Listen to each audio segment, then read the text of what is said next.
At-home shooting clinic number 3.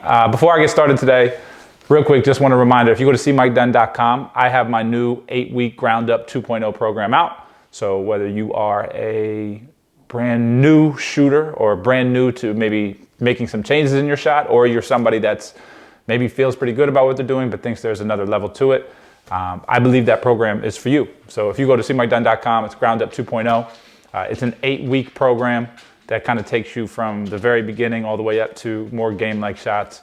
I believe in it wholeheartedly, so if you're interested in it, you can go check that out. A lot of what I'm talking about here is put into more structured format. So Ground Up 2.0, cmikedunn.com, get that out of the way. That's the sponsor. I'm the sponsor. I'm my own. I'm self-sponsored. So that's how we're going to rock. So today we're going to talk a little bit about lines, the importance of them, how I teach them, what I look for within a shot as it pertains to this idea of lines.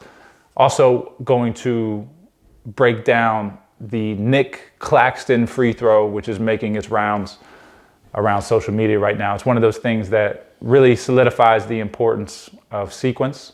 It will be a fairly easy breakdown because as one of the fathers of one of the kids I trained said, he came into the gym today and he said, I feel like Nic Claxton did that for you. He's like, I feel like he shot the free throw that way so you could break it down, because it really does explain the importance of sequence, the importance of the order in which things have to happen. So I'll get into that a bit more as well. But before I even do that, I wanted to talk just about a couple of things from a trainer perspective or from a teacher perspective, because I've been working with more and more coaches, trainers, or people that are trying to get into into teaching shooting. And one of the common themes that I keep trying to reiterate to so many trainers is that when it comes to especially shooting, but I guess it's really, to most things as it comes to like the skill acquisition side of things, there's no 1 + 1 = 2. There's no such thing as, okay, this happened, so we have to do this in order to correct it. You have to think of each player that is in front of you kind of as their own puzzle. They're their own puzzle. And you have to kind of figure out how to make that puzzle come together. So our ability to think creatively is what sets us apart from anything else in this world, right? So use that to your advantage. Use your ability to be creative, to use your imagination in a way to then see what's in front of you and then start to piece together ways to allow that player to feel. And that's really what we're out to do at the end of the day. And a lot of that and a lot of this conversation is inspired by something that I'm currently doing. But I'm a big believer in that I don't ever want to preach discipline or preach patience to somebody, knowing darn well that I'm not practicing that on my end. And so I, as a teacher, have been trying to kind of, I would say initially I was going to say add to, but I guess it's more so take away things out of my life. Like the same idea with shooting. I'm trying to take away this idea that less is more. The month of November, I cut sugar out except for one day a week when I have a Wegmans frosted cover sugar cookie, because they're incredible. So I've been doing that. So all of November, one day a week, I was having added sugar. So I'll still eat fruit and stuff. I took that and carried that same thing into December, but then I thought, well, I'm just going to add another thing to the equation. So December came and I said, I'm just going to prioritize sleep. I noticed a huge difference in my ability to get things done and to best serve the people that are in front of me when I'm not tired, right? As I'm sure we all do. And so I prioritized 8 hours of sleep a night for the month of December and did that, which was amazing. So I took the no sugar and then piggybacked off of that with the 8 hours of sleep. And then came the new year, which, kind of fitting lines up for another resolution. And I was curious or looking to kind of pick people's brains on what to add. And there was a lot of cool things. There was Ruby, let's not do that now. Let's not do that now, okay? So every time. So when Brandon and I used to do this podcast, Ruby would literally, like, she would make her appearance every single time. And today she's clawing at her toy thing. So Rube, let's sit down. How about that? Deal? Deal. All right. So anyway, so January, New Year's resolution, what's going to line up? And I was getting a lot of good suggestions. Meditation, already kind of do that. Fitness, I already work out 5 to 6 times a week, already do that. So I was going back and forth on what to do. And I decided that I was going to cut music out. And it sounds like a crazy thing, but my idea was to, in the moments that I would normally listen to music, which is really just in the car or it's in the gym, but I spend a lot of time in the car because I'm on the road for trainings a lot. The times I would normally listen to music, I was then going to insert books pertaining to mindset, subconscious, really controlling the way we think, and or the mechanisms that control the way we think. And I'm about, what's today, the 9th, the 10th? 10th. 10 days in. And it has been amazing. My perspective on so many things is different. It's just amazing what we allow to come into our mind subconsciously without thinking of it, not really taking for granted just how powerful our minds are and letting certain information come in. So with that being said, those are my 3 things that I've been doing. I'm going to try to do this for the year, which will be crazy to me. Now, I also will say that I will listen to music if my daughter requests it. So if we're in the car and she requests music, then I'll listen to music. But this book right here, so anybody that's looking to find something to read that pertains to the subconscious mind, the world that we create for ourselves, what we're capable of. So this is the Neville Goddard collection. And I've talked about this book before in the past, if you've ever followed anything that I've done. But it's a collection of all 10 of his books. But in particular, there's a book, it's called The Power of Awareness. And if you follow me on Instagram, I've been posting little excerpts from it. I bought this book 2 years ago, and I feel like I loved it then. I understand it now. But it took me reading it again and again and again, and then getting into this certain mindset to be able to actually apply the information in a way that is beneficial to me. And again, I think this ties back to us as teachers, or you as a teacher, or whatever. We have to be willing to take these journeys as well and understand that it's like the first time I picked up this book, I had no idea what was going on inside of it. And then over a 2-year span, now starting to really grasp some of the principles that this author was talking about. And we can look at our students, and we can now, preach the importance of that patience, preach the importance of why it takes time to understand things and takes time to form habits. And if we're going through our own little personal journeys, much easier to relay things, because we're going to have examples to draw from on the court. And so many things that will make you a unique teacher aren't going to come from the basketball world. They're going to come from your experiences outside of it. And I think that's a really important thing to understand. So don't just be sometimes we can be so locked in on, oh, what basketball book do I read? Or what game do I have to watch? Or all this. When we're locked inside of that world, sometimes we fail to see the bigger picture. And sometimes there's answers right in front of us happening on an everyday basis that we could then take into our worlds, our little worlds, and the players and the communities that we have, and make a huge impact with that. So just something to consider.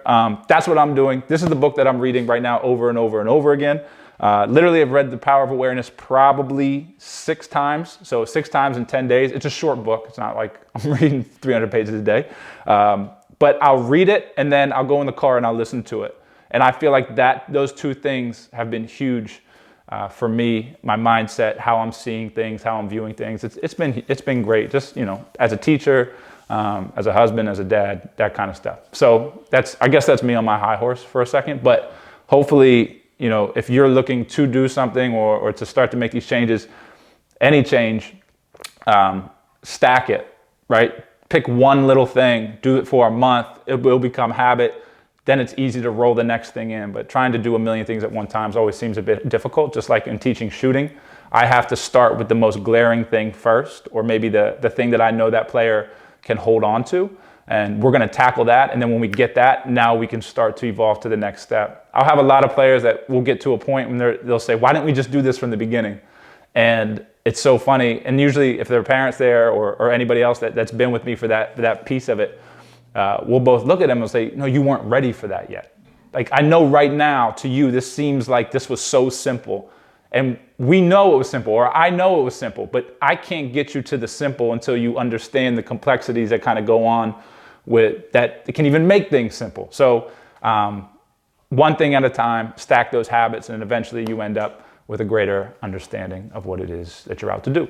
Okay, so today's shot or real shooting clinic is just going to be a discussion on lines and why they're important. So I think first and foremost, the first line that we can talk about is just the line that kind of goes up the shooting side of the body, right? So you've seen a lot, and then people do a great job highlighting this kind of stuff with alignment. But if I was standing up, it'd be the line from toe up my leg to my shoulder, runs up my side here, shoulder, and then I have elbow, wrist, right? And that line right there is the ideal. Now, it's not necessarily something that we're always going to be able to get to, maybe based on our body type, right? I would love to say that we could get to this point every single time, but even I can't get to that same point every single time. What we want to do is try to stay in an alignment as much as possible. It's more of an approximation versus, an exact thing that has to happen, right? And so long as up top here, we can stay as stacked as possible, meaning from that elbow up the forearm to wrist. If this is all in line, even if it's out just slightly, we're still going to be okay at the end of the day, right? So that's the first line that we're going to talk about, kind of in how we want that ball to move. The second line that I bring into play for a lot of players is just the midline, right? And what I mean by that is, if you were to take a line and just cut you down the middle, right? That's our midline, and that's the line that if I'm a right-handed shooter, I don't want to cross over into the other side of that line. So what I tell a lot of players is, I'll stand up for this. So what I tell a lot of players, let's say we drop down to our stance and I have my midline here. And in the beginning stages, we're trying to figure out, a good shot path to bring this ball along, right? We want to be able to move this ball in a nice straight line. So what I'll tell a lot of players where we need to start is we can take now that guide hand thumb. This actually came from a player I worked with because I was trying to get him to understand his line. And then he said to me, I just bring my thumb to my belly button. And I said, so you're a genius, right? So basically take that middle line and then bring that guide hand thumb to where that belly button is. Again, this is all an approximation. So never take this as it has to be here. But when you're working with somebody, so I have the benefit of the majority of people I work with are coming to me because they need real help with their shots. So we're changing a lot of things, and I can kind of put them into positions that they're going to be stuck in momentarily until they start to feel their way out of it. So this is one of those situations where if I'm trying to create a really nice shot line, take the guide hand thumb and bring it to the belly button area, right? So you'll see that when I do this without the basketball, I'm not sticking my elbow out and bringing it this way. My elbow is going to stay rather connected to my side here, but my guide hand thumb is now going to split the middle, right? So now I'm right on that center line. So if I was to do that, now I can bring this ball right where it needs to be. If I just think about just bringing the ball there, getting my hand behind the basketball, now I'm on the strong side of that imaginary line that cuts me down the middle, and I'm going to be able to now push, not pull, push that ball straight up, staying in alignment with the first line that we talked about, from toe to hip, up the side, shoulder, and then all of this as stacked as possible. So again, when I move up to here, I'm out a little bit, right? I'm not perfectly this way. We can go kind of overboard with the idea of getting the elbow in. That's why I don't talk about it a whole lot.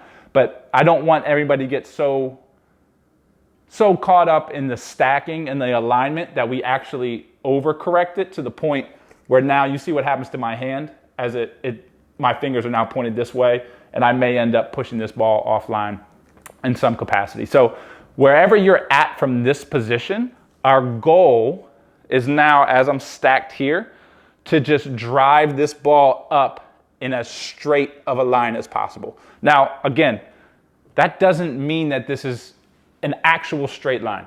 I understand that we're not a robot. I've said this many times. We're not robots, and I don't expect you to be. But our goal is to minimize direction change and move the ball in one direction as much as possible so that we can, one, get to the same place in the same fashion every single time, and two, we can start to create a great deal amount of energy in how we start to move this ball through a line as long as it doesn't stop or change direction. Okay, so we're here in this position, my thumb's at my midline, and now my next line that I'm going to create is this line from the 1 up to the 2. 1 up to the 2. So you got to think the ball occupies this space here and eventually comes up to this space here, which is kind of like a straight line if we were to make it. But obviously I have to create this small movement upward. So that ball is going to take a little movement away, but now it's going to set us up to be able to then move that ball in a continuation along that arc that we talk about a lot, right? But all of this comes through the idea of lines. So I often come back to the idea of a pitcher or a quarterback. Once that ball is here and starts in motion to the target, it doesn't stop, change directions, and then move again, right? Once that ball is in motion towards the target, it stays in as straight of a line as possible towards it. Even if it's a sidearm pitch once it starts in motion, the goal is to keep it in motion, right? The shot is unique in that the ball stays in front of us the whole time. It doesn't go behind us. So if you think of it that way, that means the moment that this ball begins to move, that ball is actually in motion towards the target. The moment this ball moves on a shot is equivalent to the moment that a quarterback starts coming through on a pass. And that is where, if you can think about it that way, it becomes much easier to register and to apply this idea of keeping the ball in front and keeping it moving on a straight line all the way through, right? The other way, or maybe we'll say that the last way that lines can kind of be disruptive is from me to you. If I was throwing a pass, I would throw straight through this way. It would make no sense for me to throw a pass, bringing the ball across my body, and then try to redirect to you here. One, I'm going to lose an extreme amount of power of just being cocked back here and then being able to push through. But two, me going out and then trying to steer this thing back this way is going to, the natural tendency is I'm going to start to flare out to my right? And it's the same idea with a shot. That midline that we talked about, we never want to cross it with the ball if possible. Now, there are exceptions. We could insert a KD clip, right? There are exceptions to this where some players will pull that ball across their body a little bit. There will always be exceptions, but exceptions don't usually nullify the rule. They make the rule. So we want to get away from creating a line in which that ball moves across and then has to come back online. Because this line that we talked about, the very first one, let's pretend this is a green line that runs up my right side. If the ball starts on it, that line stays green. I want to keep that line green as much as possible through the shot because that's going to tell me I'm pushing the ball in a straight line. I'm going to be able to shoot with a lot of power, and I'm going to be able to put that ball where I want it to go. But the moment I veer off of that line, that green line, let's pretend that line turns red.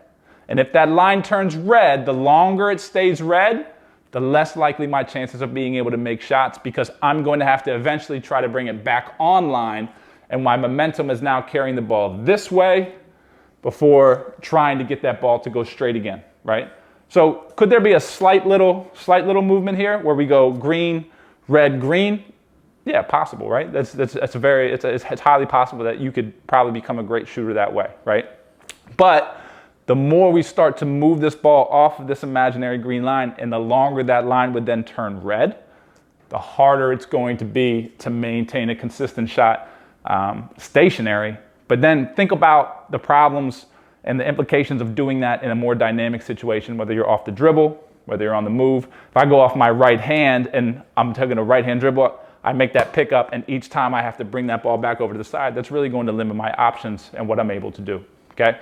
So lines are extremely important. Try to move the ball in as straight of a line as possible with as little movement as possible. The last little piece of this that I just kind of want to reiterate, We can move the ball on a line from the front, like from my front view, that would make a lot of sense. But that does not necessarily mean that there's not direction change present. And what I mean by that, there's such thing as a collapsing angle. So if I'm in this one position and you saw me move the ball up this way, and now I go into my shot, from the front, it looks okay.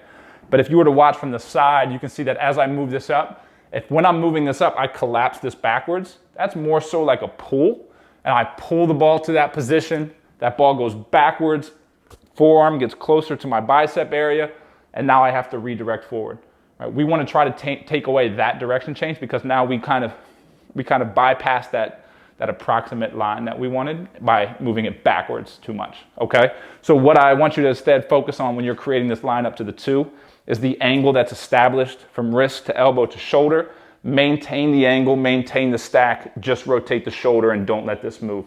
You've created the angle that's going to repeat here at the 2, right? Take advantage of it by just holding everything in place, driving up that stack, and then eventually allowing us to take that nice perfect arc from start to finish. Okay, so that's our lesson on lines today, and then a little bit of stacking and collapsing angles and that kind of stuff. So I think that'll be good for anybody working on trying to create a more consistent shot path. All right, so which brings us to the last piece of this, which will be the Nick Claxton breakdown. Now I'm going to say this every time I do a player breakdown. I am fully aware that the easiest job for anybody to do is the job that you're not responsible for. So when I say what I'm about to say in this situation, it is no disrespect to Nick Claxton. Nick Claxton is a professional athlete making millions of dollars, and he's a hell of a basketball player, right? Really, really good basketball player. But it's also an example of why sequence plays a big role. And when I have players that say, oh, I'm not strong enough to get it there, when you have a situation that happens like this, it starts to show that strength isn't the end-all, be-all in being able to get that ball to the basket. It's the order in which things have to happen.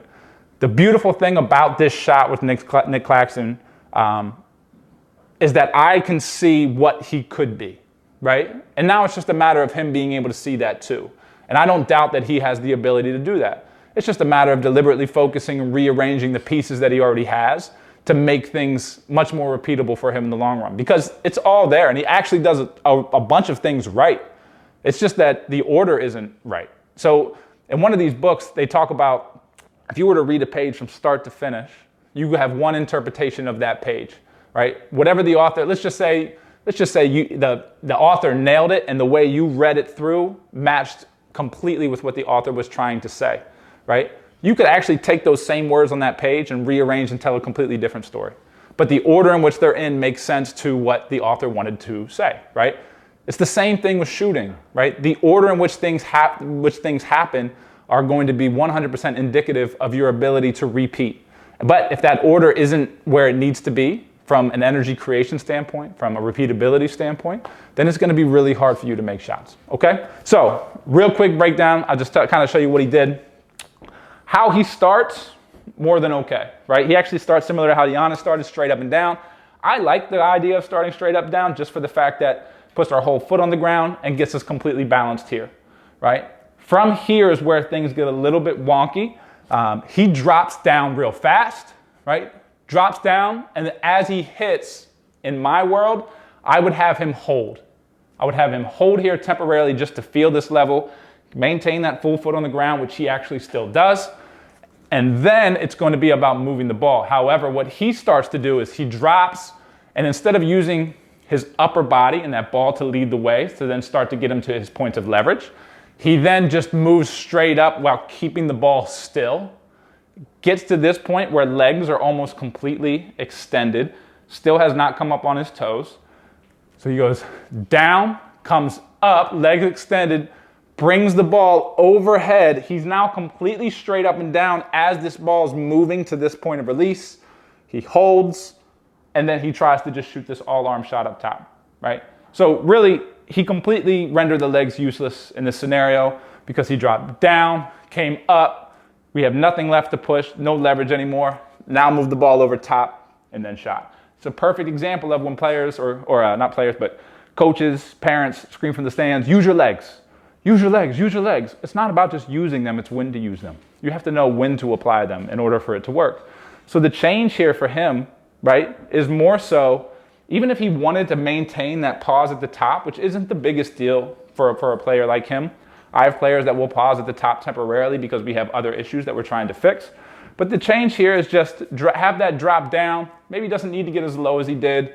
Drop down, but then it's ball first while maintaining this level, get to that position of leverage, and then we're able to push through from there. And with that, he's going to be pushing under the ball, body under the ball, and as long as he gets to this point and everything going towards the target, he's going to have more than enough to get it there. It's one of those things where much, much easier to repeat at the end of the day. Now, it's also easier said than done. It's very easy as, you know, us watching from afar. I can't believe somebody would do something like that.